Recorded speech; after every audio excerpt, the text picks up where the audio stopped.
உன்னை நம்பு, உலகம் பின்தொடரும். உலகம் எப்போதும் நம்மை சந்தேகிக்கும். ஆனா நம்மையே நாம சந்தேகிக்கும். ஆரம்பிச்சா அதுதான் உண்மையான தோல்வி. நம்ம வாழ்க்கையில் மிக முக்கியமான உறவு யாருடன் தெரியுமா? அது நம்மோட நம்ம உறவு. சரியேன் உன்னை நம்பு என்பதுதான் முதல் படி. நீ எடுக்கும் ஒவ்வொரு முடிவும் உன் மனசு, உன் கனவு, உன் உள்ளுணர்வு இதெல்லாம் சேர்ந்ததுதான். சில நேரம் தோல்வி வரும், சிலர் கிண்டல் பண்ணுவாங்க, சிலர் உன்னால முடியாது சொல்லுவாங்க. ஆனா நீ உன்னை நம்பி நின்னா அந்த குரல்கள் எல்லாம் மெதுவா கவனமா போயிடும்.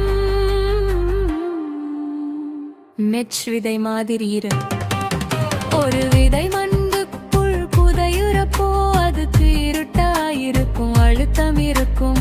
தண்ணீர் ஊத்துறாங்க, மண்ணு மேல விழும்.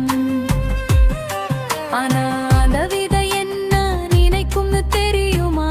இது முடிவு இல்லை, இது ஆரம்பம். அதான் அது முளைக்குது, அதான் அது மரமாகுது, அதான் உலகம் அதுக்கு நிழல் கேக்குது. அப்படியே நீ இப்போ எந்த சூழ்நிலையில் இருந்தாலும் அதுவும் முடிவு இல்லை, அதுவும் வளர்ச்சிக்கான தளம். ஒரு நம்பிக்கையும் உள்ளங்கையில் இருக்கும் தீ.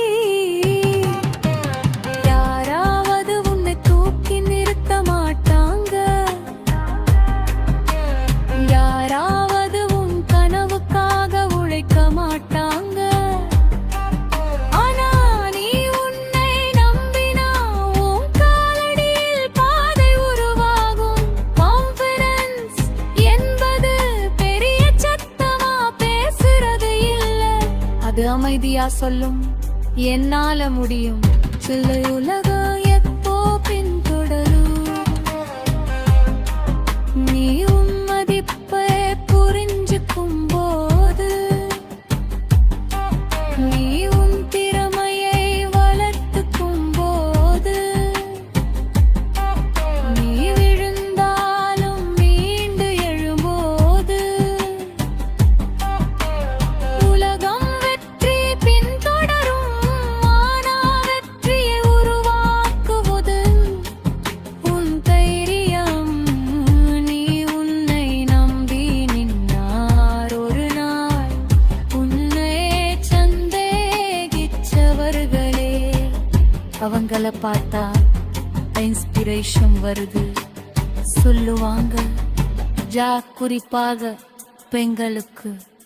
பண் என்றால் மென்மை மட்டும் இல்ல, அவள் சக்தி, அவள் பொறுமை, அவள் உருவாக்கும் உலகம். உன்னை நீ குறைவாக மதிக்காதே, உன் குரலை ஒடுக்காதே, உன் கனவுகள் அடித்தள்ளி வைக்காதே.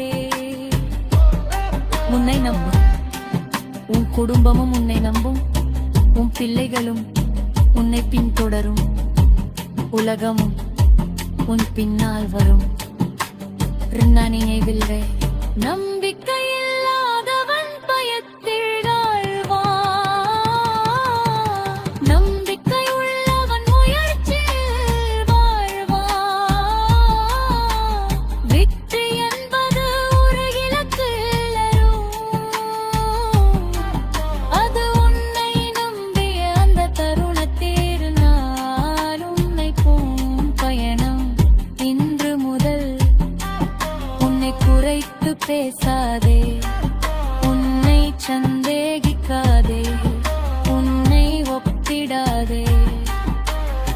உன்னை நம்பு, உலகம் பின்தொடரும். உன்னை நான்